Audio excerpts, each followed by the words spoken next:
Assalamualaikum warahmatullahi wabarakatuh. Saya Silvi Lailatul Mulutbia dengan NIM T2019-4056. Di sini saya akan menjelaskan tentang penilaian resitasi atau penugasan. Yang pertama saya akan menjelaskan tentang pengertian penilaian resitasi.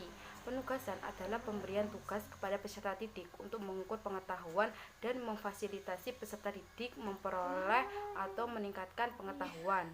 Tugas dapat dikerjakan secara individu atau kelompok sesuai karakteristik tugas. Tugas tersebut dapat dilakukan di sekolah, di rumah, atau di luar sekolah. Tujuan dari resitasi atau penugasan adalah yang pertama, memperdalam pengetahuan siswa terhadap pelajaran yang telah diterima. Yang kedua, melatih siswa ke arah belajar mandiri. Yang ketiga, siswa dapat membagi waktu terluang untuk menyelesaikan tugas. Yang keempat, melatih siswa untuk menemukan sendiri cara-cara yang tepat untuk menyelesaikan tugas. Dan yang kelima, yaitu memperkaya pengalaman-pengalaman di sekolah melalui kegiatan-kegiatan di luar sekolah. Yang ketiga yaitu langkah-langkah resitasi atau penugasan, yaitu yang pertama, tugas yang akan dikerjakan murid harus jelas dan tegas pembatasannya, dengan demikian murid tidak ragu-ragu dalam mengerjakan tugas. Yang kedua yaitu tugas yang diberikan harus sesuai dengan taraf perkembangan kecerdasan maupun minat murid. Yang ketiga yaitu waktu untuk mengerjakan tugas harus jelas. Dan yang keempat, akan adakan kontrol yang sistematis sehingga mendorong anak untuk belajar dengan sungguh-sungguh. Yang ke 5. Tugas yang diberikan hendaknya dapat memperkaya pengalaman murid baik untuk di sekolah, di rumah, maupun di masyarakat.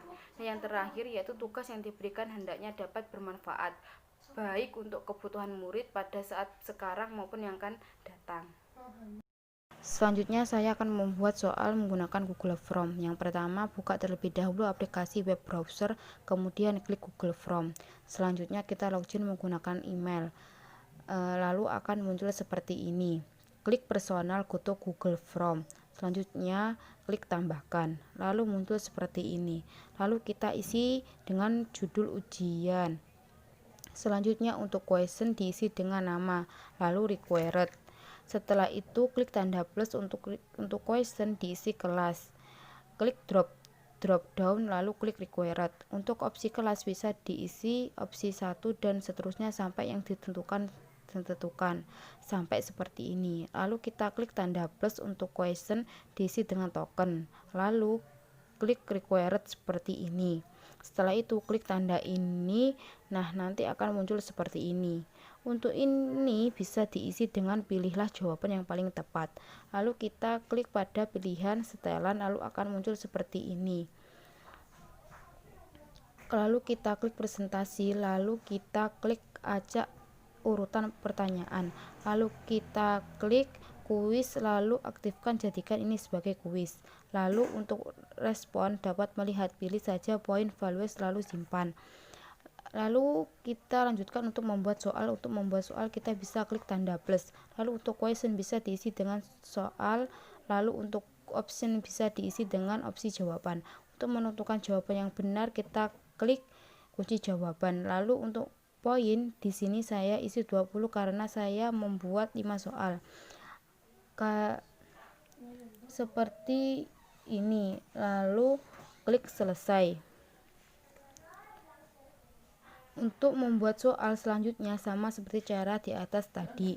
Setelah semua soal selesai, lalu kita klik kirim. Lalu kita klik tanda seperti ini, lalu nanti akan muncul linknya. Nah, link inilah yang akan kita kirim kepada siswa. Setelah itu kita salin link tersebut untuk dikirim ke siswa. Setelah itu klik tanda X atau keluar. Nah, untuk melihat hasil dari siswa, klik responses atau tanggapan. Nah, nanti akan muncul seperti ini. Kalau kita ingin melihat hasil nilai siswa dalam bentuk tabel, kita bisa klik tanda titik 3, kemudian kita klik download responses. Nanti ada tanda seperti ini. Nah, kita buka, nanti kita klik yang ini, lalu akan muncul seperti ini. Nah, sekian pembahasan dari saya. Bila ada salah kata, mohon maaf. Yang sebesar-besarnya saya akhiri. Wassalamualaikum warahmatullahi wabarakatuh.